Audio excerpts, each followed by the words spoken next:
You guys are in for a nice surprise. This young man here, you remember we saw you 9 days ago, right? Remember? My chin used to be soft, but now it's so hard. I know. It's like swollen all the way out to here, actually. I can feel it out to here and down to about there and definitely there. And that's not how you normally look. And what did you have back then? You had a big old swelling. What are you doing? What are you Please stop. doing? Come on.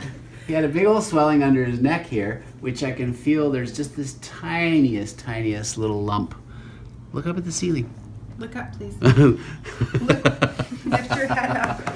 No, he's not going to be able to. There you go. There So you can. I've been rubbing on this, so it's slightly pink, but that's just because I've been rubbing. There's a right there. I can barely feel a little something. So you woke up this morning. What's going on with your cheeks? They had rashes. I woke up this morning with them. Yeah. I'm really itchy. And he's itchy. What we have, folks, is this rash you can see, and when I touch it, it blanches white. See that? And then it comes right back. So blanching rashes are good in that they're not an infection.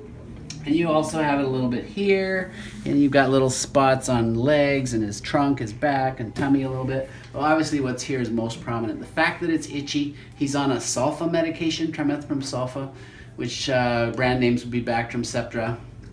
We chose that because of the thought that this was probably staph, and the staph in this area is usually resistant to most antibiotics. What do we got there? Minecraft. Oh, Minecraft. It's He's had 9 days, and it's probably completely treated with what's left over is just the scar tissue from an infection. So we're going to watch closely for infection. He is not ever going to have any sulfa ever again. Sulfa allergy is a common one. Most of you know about penicillin. Well, sulfa is the other most common allergy.